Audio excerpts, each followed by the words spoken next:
Buenas noches, amigos y amigas, un placer tenerlos de nuevo en Noches sin Tregua. Hoy arrancamos con nuestro primer programa de nuestra 12ª temporada. 12 años de estar en la televisión nacional con programas de política, tratando siempre de que sea con política con P mayúscula.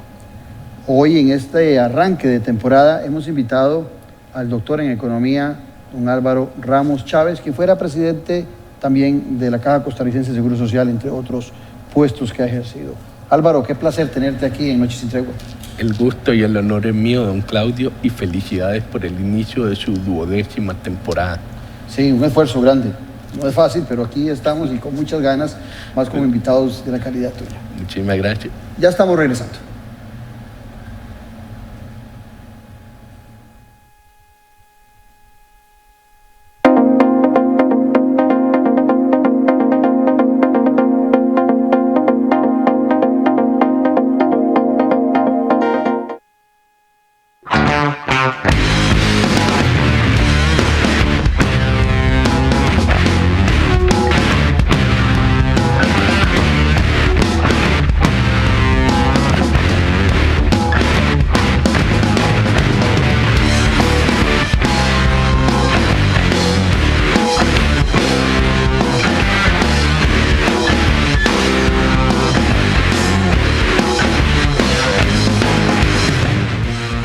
Il Cestino Gourmet y la Trattoria di Oggi son la combinación ideal para disfrutar de un excelente menú y poder llevarse a casa esos exquisitos ingredientes de la buena mesa italiana. En la ya tradicional Trattoria di Oggi te brindamos los sabores de Italia, acompañando excelentes vinos de la campiña europea. Y en Il Cestino Gourmet tenés un mercado bien surtido, con finos ingredientes que utilizamos acá para que lleves a casa nuestra sazón y elabores tus platillos a nuestro estilo. Il Cestino Gourmet y la Trattoria di Oggi ponen a Italia en su mesa y en su casa. Con los temas de la política, sociedad y economía de Costa Rica y el mundo. Café y Palabras. Lo que hay que escuchar del acontecer nacional con el politólogo Claudio Alpizar Otoya. Café y Palabras, porque la política sí importa. Escuche Café y Palabras, de lunes a viernes a las 9 de la mañana en Radio Actual 107.1. Café y Palabras. Editorial Jade le invita a que adquiera ya el libro El elefante, el liderazgo y la política con P mayúscula del politólogo Claudio Alpizar Otoya. Una lectura y manual del buen político. Un libro de consulta para quienes gustan de la política. Costo del libro 8.600 colones. Adquiéralo en la librería Internacional. Ahora también en la librería Universidad de Costa Rica.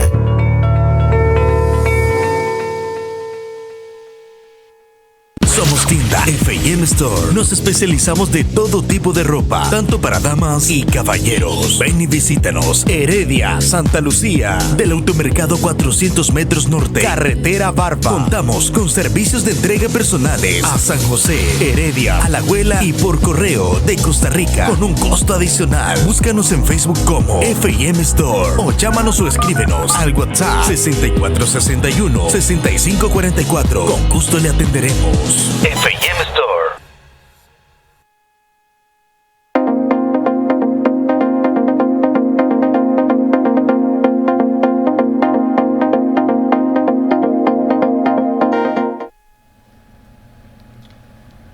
Demos inicio a la conversación con don Álvaro Ramos Chávez. Álvaro, de nuevo, bienvenido al programa.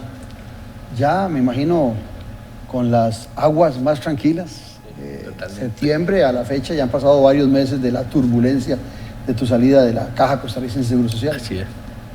Sí, no, me he sentido bien, he tenido muchísimo apoyo de familia y amigos y creo que es una experiencia que nunca olvidaré, que me hizo crecer mucho como persona. Y eso me parece que se trata de eso en la vida, ¿no? Ir siempre tomando enseñanzas y aprendizaje de todos aquellos lugares por los que uno pasó y recordar todas las personas maravillosas que conoció y con las que hizo algún tipo de conexión.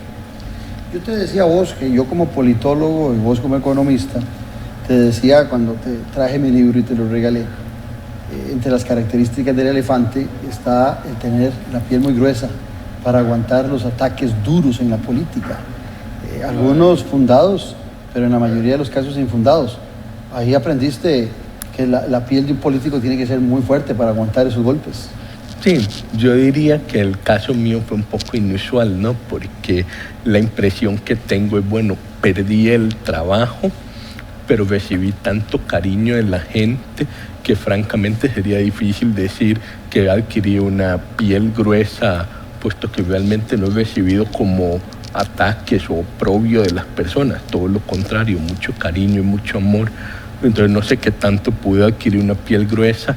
Quizá el comentario que haría en general es que uno sí tiene como que aprender a internalizar la enorme disrupción que significa para uno sentir que estaba haciendo todo bien y aún así pierde su trabajo, ¿verdad? Y eso es una de esas cosas que tal vez para mí cuesta procesarla, pero quizá en esa línea sí hay que aprender a tener una piel gruesa, que a veces las cosas simplemente son así. Hoy vivimos en dos mundos.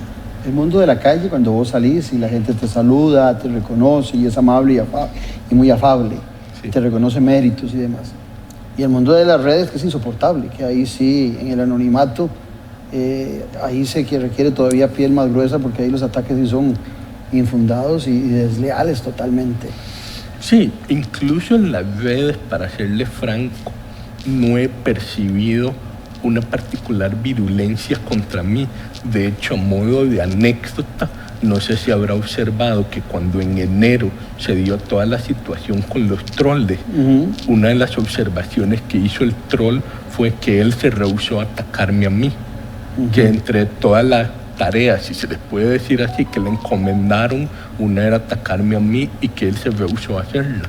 Yo no conozco al Señor, nunca lo he tratado en mi vida, entonces aún ahora estoy extrañado que él hiciera eso, pero es parte de lo que le estoy comentando. Realmente para mí ha sido difícil percibir particular virulencia, animadversión hacia mí.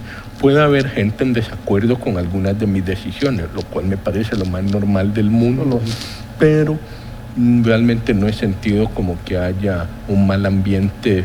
Más bien parece haber habido bastante tristeza alrededor de mi salida. Y eso me reconforta en el sentido de que posiblemente es una percepción de que yo no lo estaba haciendo mal. ¿Y por qué llegaste a gobierno? Te pregunto porque yo, que tengo 60 años, que soy contemporáneo del presidente de la República, no le conocía, lo conocí cuando fue ministro de Hacienda en la pasada administración y cuando vino acá invitado al programa y un par de conversaciones que tuvimos en su casa, pero no le conocía. En el caso particular tuyo gana el presidente de la República y recuerdo que inclusive tu padre estaba con José María Figueres y de repente la sorpresa fue ver a Álvaro hijo como presidente de la Caja. ¿Cómo se dio esa llegada tuya a la Caja Costarricense? Claro, es bastante fácil de explicar. Yo tampoco había conversado en mi vida con don Rodrigo antes de que él me nombrase. Antes de él ser presidente, para ser más preciso, lo que ocurrió fue que cuando yo era superintendente de pensiones, tuve la oportunidad de hacer diversas colaboraciones importantes con la actual ministra de la Presidencia, doña Natalia Díaz, y con la actual diputada oficialista, doña Pilar Cisneros. Con ambas trabajé en diferentes temas relacionados a las pensiones del Poder Judicial, pensiones de lujo, etcétera, etcétera. A doña Pilar yo la conocía desde niño, en realidad, pero digamos que la relación profesional, por decirlo de alguna manera, más bien se gestó en mi paso por la superintendencia. Como es bastante sabido, ambas fueron cercanas a la campaña de don Rodrigo, cuando don Rodrigo queda presidente electo, y desde antes ambas habían tenido acercamientos conmigo de si yo tendría interés en volver al país a apoyar un gobierno. Yo les dije, yo siempre estoy dispuesto a servir el país, pero tengo un puesto en el que estoy muy contento en Ginebra, no me resulta... ¿Un buen salario? Con un buen salario, pero digamos que el salario era era bastante bueno, pero digamos, el punto grande era que estaba muy contento con lo que estaba haciendo, era muy motivante, muy relacionado a lo que yo he estudiado, a lo que yo he trabajado, entonces se sentía como una continuidad lógica de mi trayectoria profesional, porque era como experto técnico en financiamiento de la protección social, y en este punto me gustaría ahondar un poquito.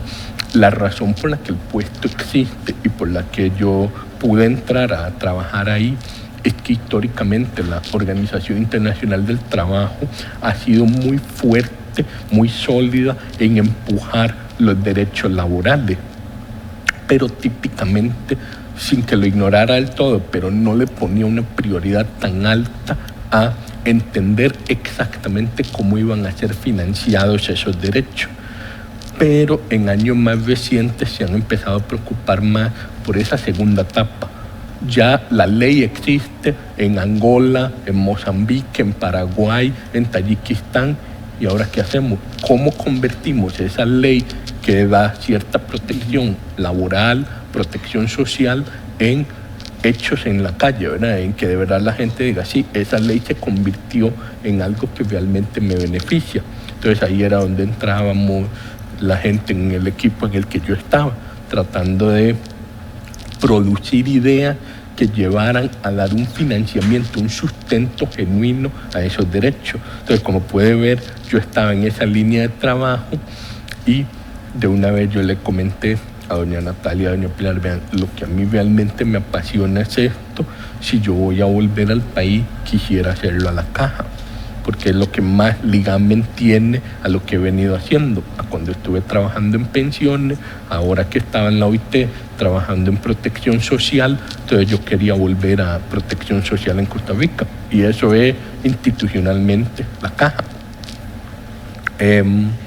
Cuando yo me reúno con el presidente, le expliqué todo esto, en ese momento presidente electo, y él pareció haber estado de acuerdo como con las grandes líneas que le propuse. ¿Fue conversación persona a persona con ellas o con el presidente, o lo hacías vía internet desde Suiza? No, de casualidad yo venía de vacaciones, bueno, usted lo conoce bien, al cumpleaños de mi padre. Sí. Me vine de vacaciones coincidiendo con el cumpleaños de mi padre y el de mi esposa, que cumple poco después, y entonces estaba yo en Costa Rica, pero la planificación fue alrededor de los cumpleaños de ellos, de mi padre y de mi esposa, pero coincidió con que acababa de ser electo el presidente. Entonces, de hecho, nos vinimos únicamente con ropa de vacaciones. Yo tuve que devolverme a Suiza, a traerme todo. Mi esposa y mis hijas se quedaron acá. O sea, llegaste con mucha ilusión a la presidencia ejecutiva. Por supuesto, digamos, con toda franqueza, era un sueño hecho realidad. Digamos, sí me hacía muchísima ilusión ayudar desde la caja. Y yo lo había comentado muchas veces con mi esposa, y ella estaba de acuerdo que volver por la caja sí tenía sentido. Por otros temas no mucho, pero por la caja sí. Porque a mucha gente le sorprendió verte en el gobierno, y algunos, una muy buena cantidad, fue una sorpresa muy positiva, sobre todo los que te conocemos en tus capacidades y cualidades. Encontrábamos que eras un muy buen fichaje para un gobierno que empezaba sin gabinete, que no tenía gabinete y que tenía grandes complicaciones para formarlo. Sin embargo, te voy a contar voy a ser infidente conmigo mismo públicamente.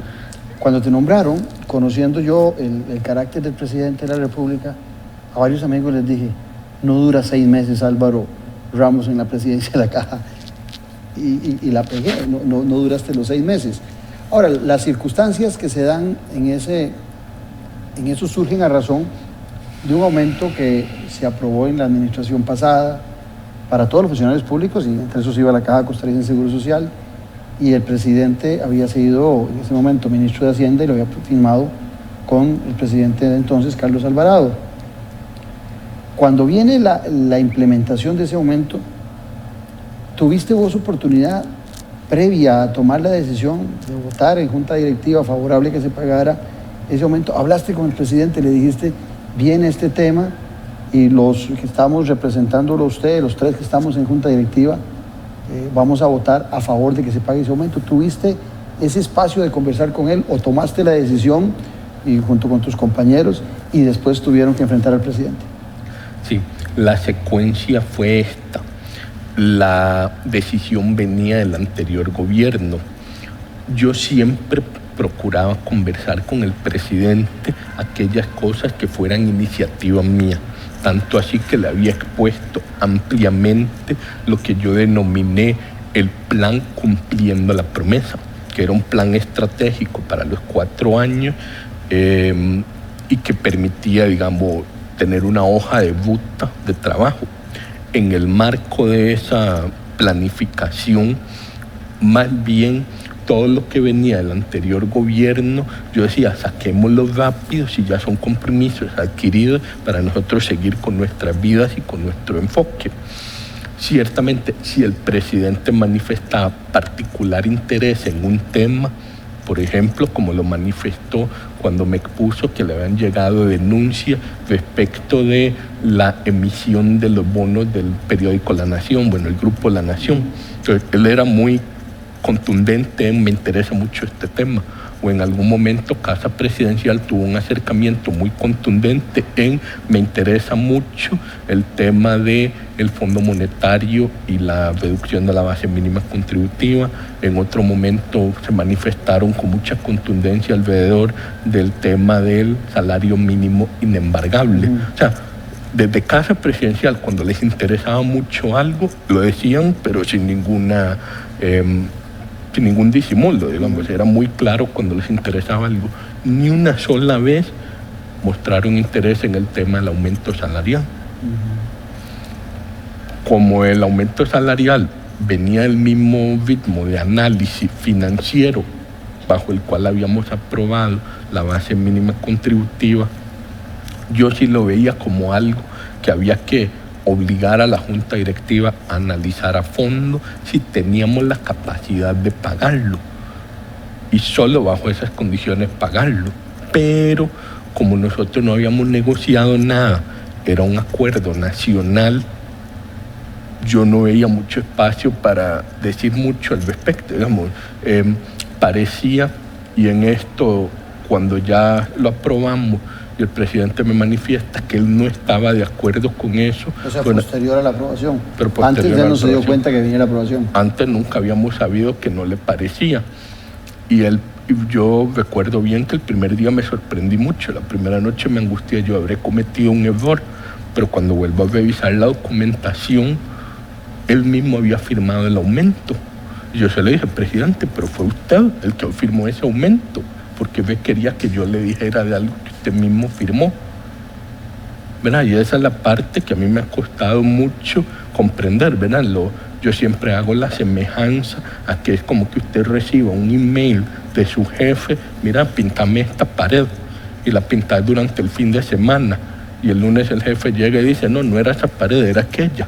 Y uno dice, pero aquí tengo un email que decía que era esta. No, me debiste haber vuelto a consultar verbalmente si yo de verdad quería que pintaras esa pared, aunque hubiera un email que decía que la pintara.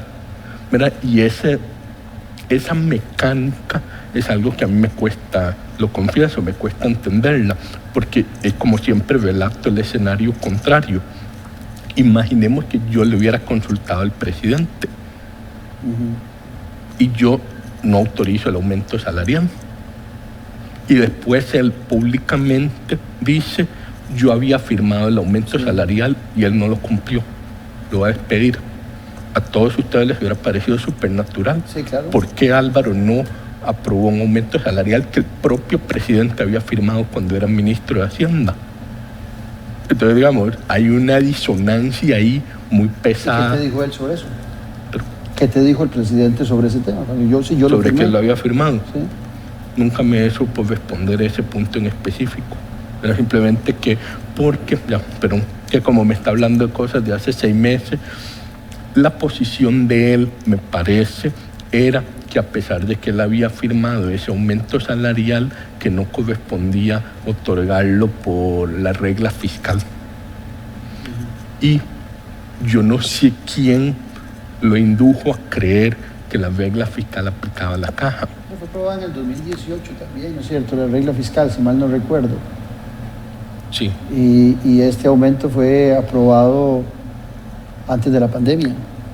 Es que en realidad el asunto tiene más aristas técnicas, pero el corazón del argumento durante los días previos a mi destitución, cuando yo hablaba con el presidente, con Nogui Acosta, el ministro de Hacienda, el corazón fue siempre alrededor de la idea de que a la caja le aplicaba la regla fiscal y por lo tanto no procedía el aumento. Y era una conversación entre economistas, los tres economistas. Es que no, el en realidad es un presidente, tema Nogui, legal. usted. Es un tema mucho más legal. Tiene un componente económico, pero es un tema mucho más legal. ¿Le aplica o no le aplica la regla fiscal a la caja?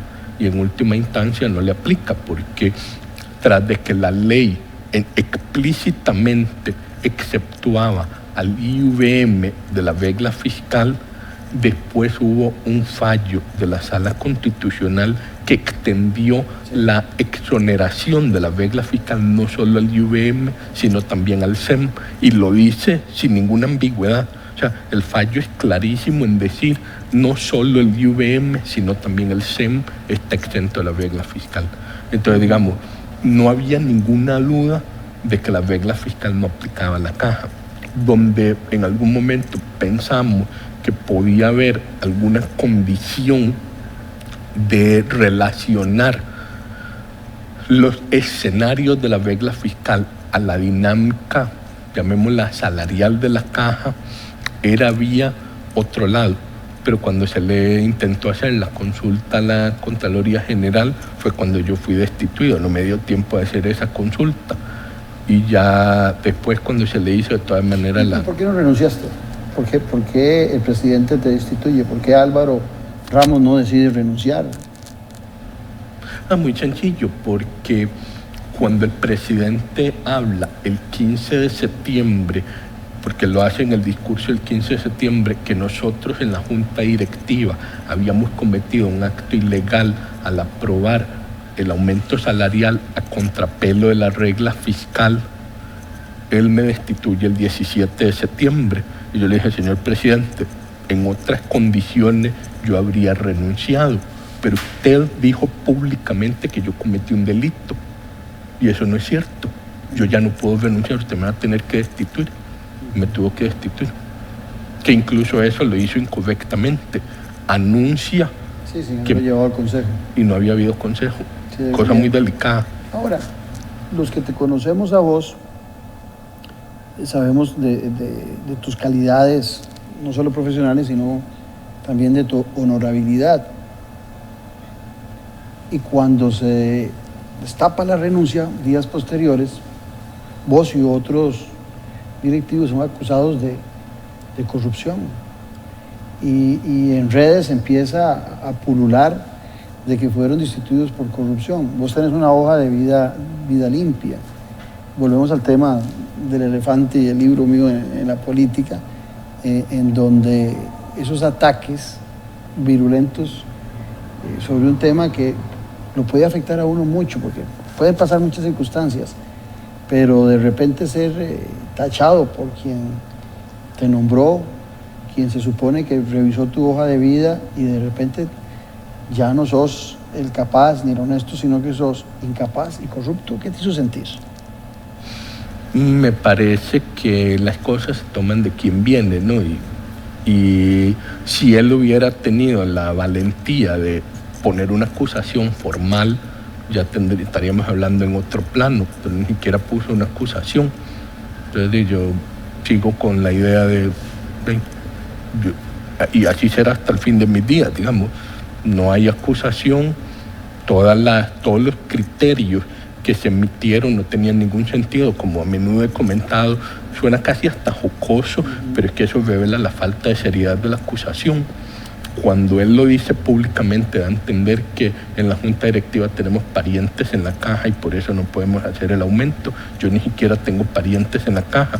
Podría tenerlos y no sería ningún conflicto tampoco, como los tienen otros miembros de la Junta.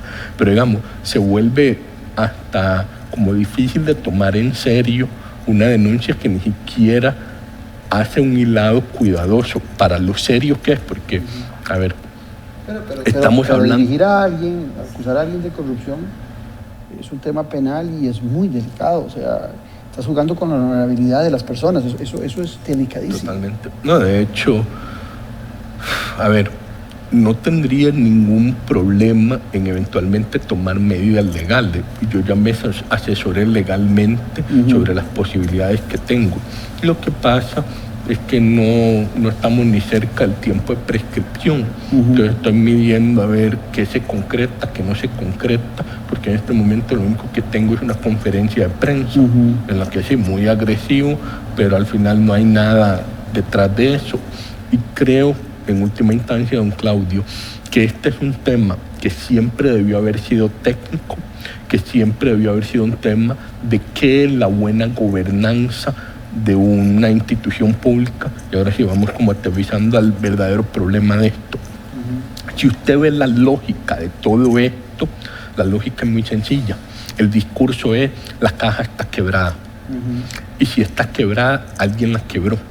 ¿Y quiénes la quebraron? La junta directiva y los mandos medios y altos de la caja. ¿Qué es lo que se repite? Ese es como el corazón del discurso. Que han llegado a politiquear entonces, un montón en la junta directiva, que han facilitado nombramientos, que no hay control sobre los gastos y las inversiones. Inclusive en esta semana que concluye hoy, domingo, la presidenta ejecutiva que sustituyó en la caja va a la Comisión de Gasto Público de la Asamblea Legislativa y plantea un panorama gris para la caja, tirando a negro, ¿verdad? De gris a negro, pero no se atreve a decir que la caja está quebrada. Ni se va a poder atrever. Bajo juramento no lo podría decir nunca, no lo está. O sea, claro que existen retos financieros y actuariales en una institución de esa magnitud que maneja casi 12 puntos del PIB costarricense, siempre va a haber retos. Lo que no podés hacer es salir con esa falta de seriedad de decir que la caja está quebrada. Eso es inaceptable. Al principio yo no lo podía creer, yo decía, ¿cómo está diciendo eso? Ya después lo he ido entendiendo como un esfuerzo de controlar la caja, como un esfuerzo de decir, miren, está quebrada y por lo tanto hago una limpia, como si estuviéramos en 1930.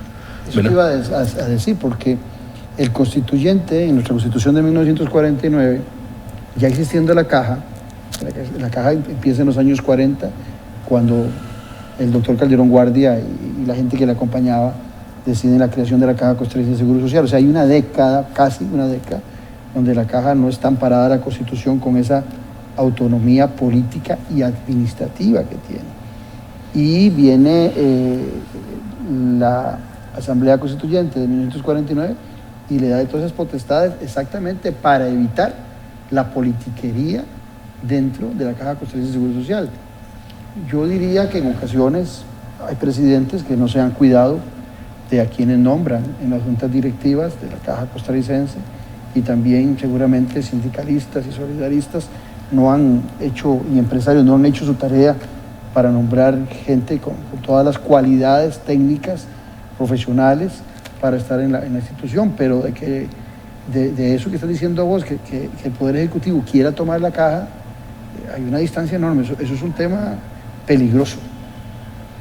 Y más de lo que parece, por una razón simple.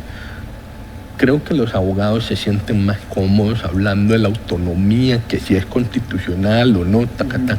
A mí me gusta irme más como a la dinámica económica estructural que tiene la caja. ¿A qué me refiero con eso?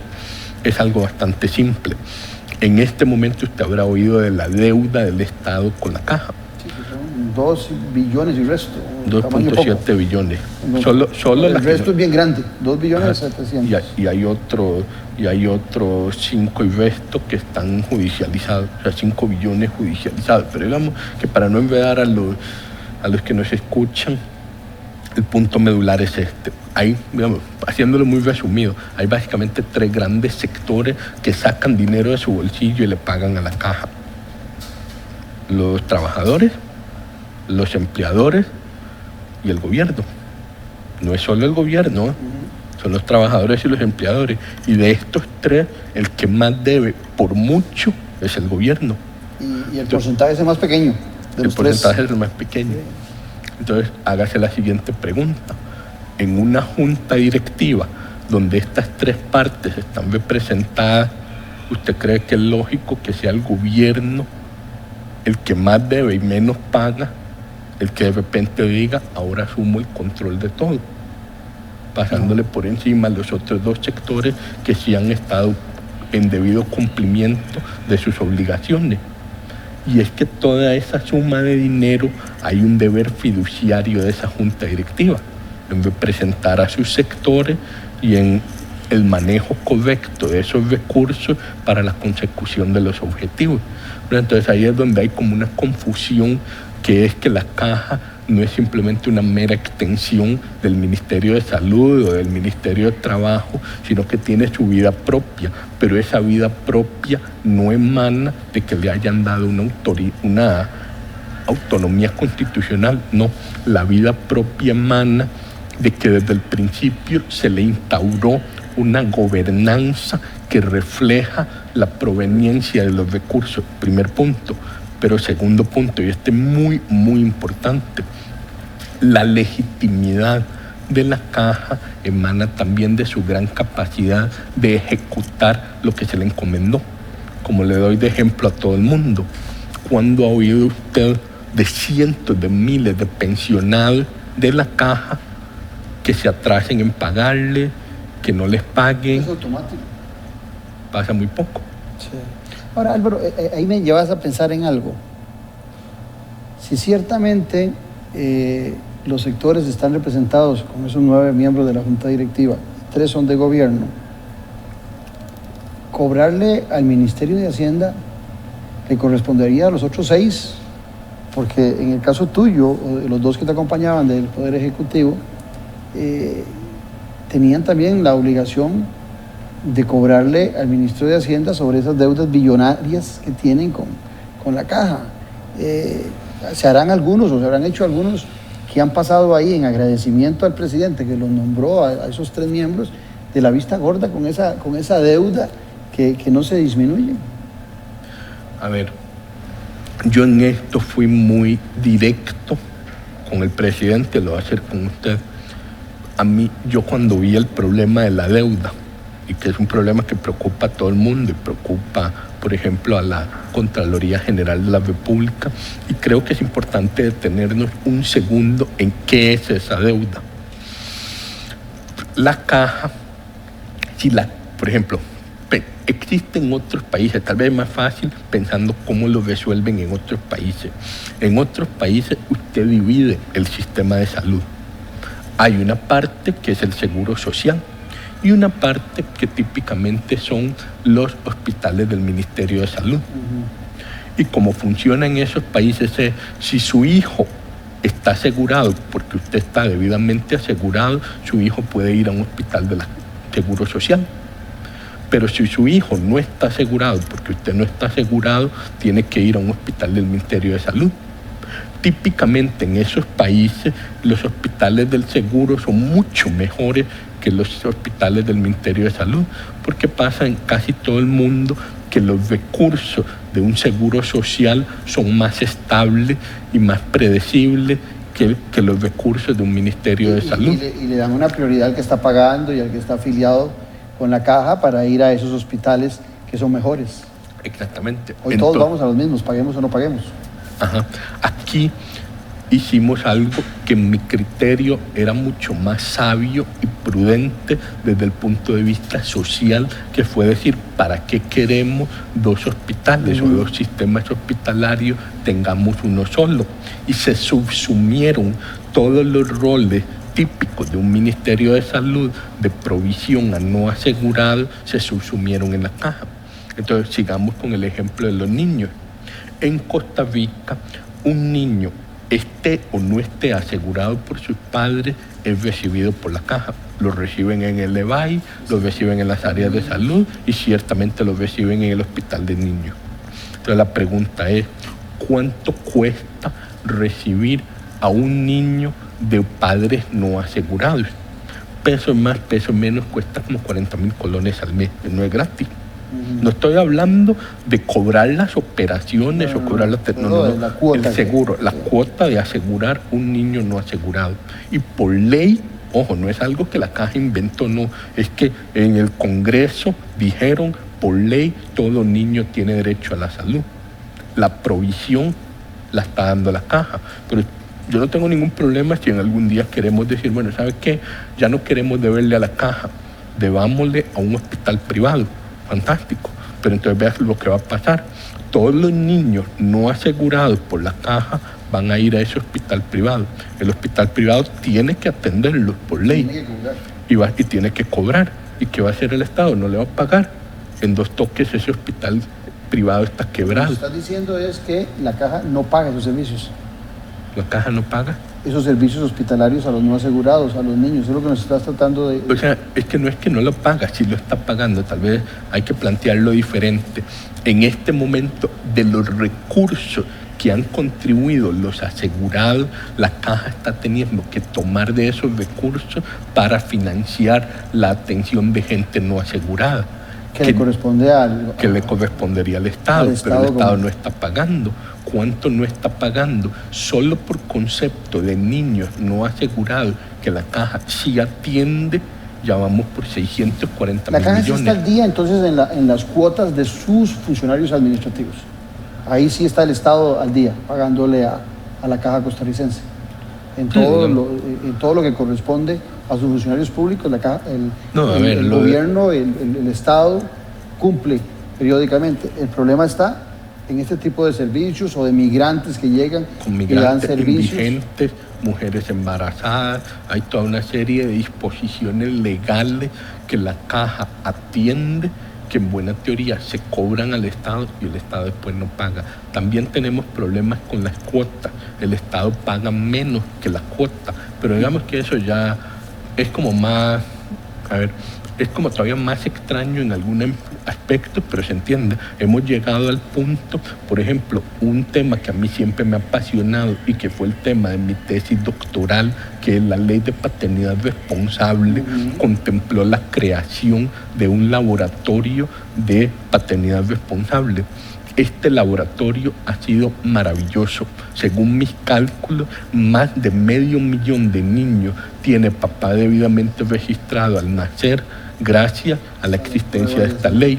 Pero las pruebas de paternidad son con costos una 10ª parte. Solo hemos necesitado una prueba por cada 10 niños reconocidos, porque claro, la inmensa mayoría de niños reconocidos, el papá siempre sabía que él era el papá. Pero al existir la amenaza de, mire, si usted no dice que sí es el papá, le hacemos la prueba y ya veremos.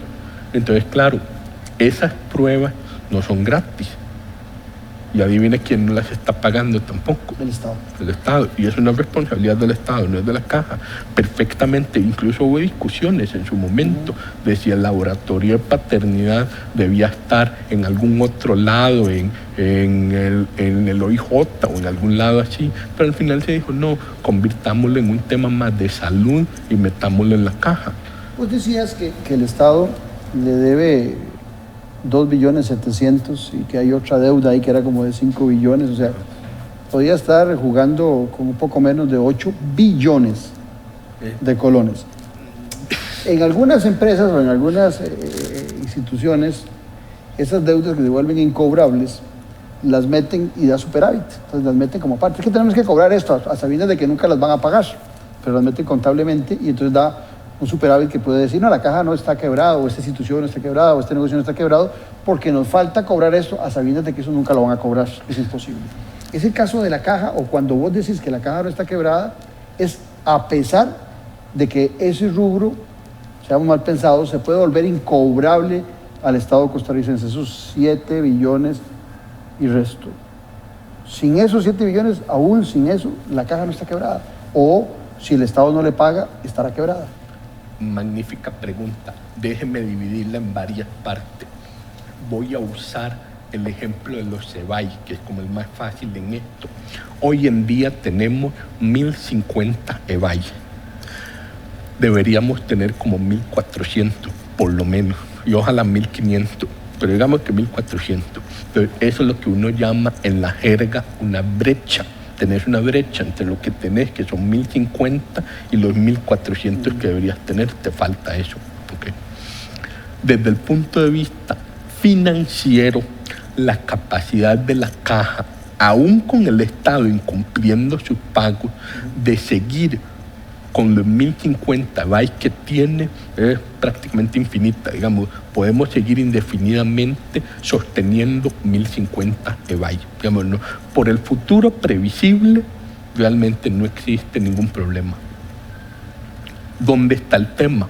Si yo quiero cerrar la brecha, y ahí es donde entra toda esa discusión de las listas de espera, de la gente esperando en los EBAI a las 3, 4 de la mañana para conseguir un campo, o sea, todas esas injusticias que a la gente le molestan de un mal servicio de la caja. Pero ojo, yo no siento que sea válido decir que un mal servicio, un deficiente servicio sea lo mismo que una caja quebrada. O sea, ya si empezás como a hacer esa semejanza, ya estás como jugando con fuego. O sea, es como decir cualquier cosa que sea menos que un servicio perfecto, impecable, es una caja quebrada, como que no tiene sentido, ¿verdad? Entonces hay que hacer como esa distinción entre una calidad de los servicios y los recursos. Entonces ahora sí, si nosotros seguimos con 1.050 bytes, indefinidamente no hay ningún problema. Si queremos cerrar la brecha, eso aumenta los costos de la caja.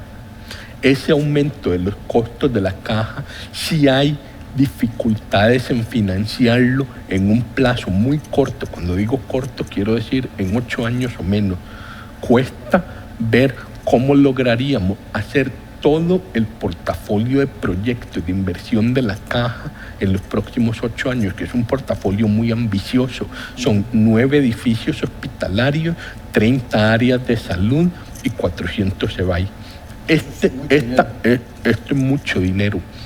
Entonces, esta cantidad de dinero sí cuesta más invertirla en solo 8 años, la puedes invertir en 15 años. O sea, si lo hacemos el doble de lento, de repente financieramente sí se acomoda la caja, pero no lo podríamos hacer en el plazo ambicioso que teníamos, a menos que el Estado se comprometa a empezar a pagar. ¿Por qué? Porque el dinero que tiene la caja en reserva hoy sí alcanza para hacer todo el portafolio de inversión, sí lo podríamos hacer. Pero el problema es, al día siguiente, quiero decir, dentro de 10 años, si el Estado sigue sin pagar, ahí sí ya empieza. Pero ahí te pregunto, al economista, al dotado en esas áreas, que estuviste también, tuviste tu paso por el Banco Central y conoces la dinámica de la economía costarricense, ¿está en capacidad de alguna manera el Estado costarricense de empezar a ser responsable con esa deuda? ¿Tiene de dónde sacarlo el Estado costarricense, o esa bola de nieve ignorada por este y por otros gobiernos anteriormente va a seguir dando vuelta? Bien, se lo voy a poner muy simple. Los fondos de pensiones desfinanciados que están con cargo al presupuesto nacional en este momento están costando entre 2.2 y 2.3 puntos del PIB. Digamos, una masa enorme, es una fracción bastante importante del presupuesto nacional. Esos fondos desfinanciados ya están en proceso de extinción. ¿Por qué? Porque ya se pensionó prácticamente toda la gente que se podía pensionar en ellos, en esos regímenes, y poco a poco están falleciendo. Suena un poco crudo decirlo así, pero es que es la realidad. O sea, hay un momento en que fallecen y fenece la obligación. Nadie ingresa ya a esos sistemas. Ya nadie ingresa, y poco a poco se han ido implementando medidas legales que limitan la heredabilidad de estos derechos, que antes los podían heredar mucho, ya ahora se restringió mucho la posibilidad de heredarlos. Entonces, donde se empieza a cercenar la evolución de todos estos regímenes desfinanciados, uno puede imaginar que durante los próximos 20 años, hemos calculado que es como durante los próximos 20 años habrá una reducción bastante importante de este gasto. Tal vez no a cero, pero sí podría dar por bastante seguro que se reducirá 1,5 puntos o 2 puntos. ¿Por qué es importante plantearlo en estos términos? Porque tenga en mente que estoy hablando de 1,5 puntos del PIB, 2 puntos, y devolvámonos a salud. ¿cuál es el compromiso que debería tener el Estado hacia el seguro de salud? Y vea qué interesante. Hoy en día, legalmente, el compromiso es 1.1 puntos del PIB. El Estado de eso está pagando 0.6 puntos del PIB. En otras palabras, cada año no paga medio punto del PIB. ¿Y cuánto acabo de decir que son las pensiones no financiadas? 1,5 puntos. Exacto. Yo calculo que en menos de una década el Estado va a tener al menos ese medio punto de espacio que hoy, digamos, no tiene. Vea qué interesante. Entonces, uno podría convertir todas esas pensiones no financiadas y la capacidad y el esfuerzo económico que como país hemos ido haciendo para cumplir con nuestra obligación de esas pensiones no financiadas, ahora podríamos redireccionarlo en cumplir con la obligación de salud, pero se pone mejor, don Claudio. Hicimos los números de cuánto costaría tener un primer nivel de atención. Cuando decís, hicimos los números, fue en esa junta directiva. En la junta, más que la junta directiva, mi equipo. Ah, ok. Sí. Yo lo quería llevar y se lo llevé al presidente, a los vicepresidentes, y todos tenían como bastante claro este panorama. Claro, el presidente es economista, debe conocer bien de estos temas. Yo lo que le comenté es, vea, si nosotros nos proponemos un seguro de salud universal que cubra el primer nivel de atención de manera universal, estimábamos los costos en 1.35 puntos del PIB, es decir, otro 0.25 adicional. Entonces, vea qué interesante, es medio punto para cumplir con las obligaciones actuales que no está cumpliendo y 0.75 para lograr salud universal en el primer nivel. Y sería fabuloso. Sería fabuloso. Sería fabuloso, por eso yo le decía, cumplamos la promesa de salud universal, si lo podemos hacer. Y vea que este 0.75 es menos de la mitad de lo que hemos estado destinando a pensiones desfinanciadas.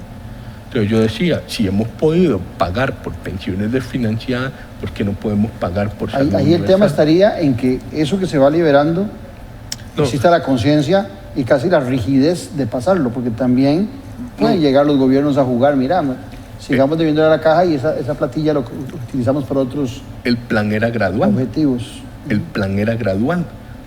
La idea era, la caja hoy tiene los recursos, aprovechémoslos, usemos la caja como un motor del dinamismo económico, construyamos 1.2 millones de metros cuadrados, inyectamos enorme dinamismo a la población costarricense, a la economía costarricense, y en 10 años el Estado me paga cuando haya liberado los recursos. Dijiste algo que no puedo dejar pasar, que me parece que es sumamente importante, que es el hecho que es diferente que la gente se queje de los servicios de la caja, de la atención de la caja, de las grandes filas pendientes de atención en la caja, a el asunto financiero de la caja.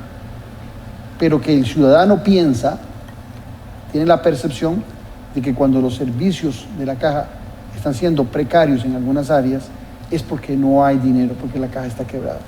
Dijiste vos que no, esa relación no es correcta. No.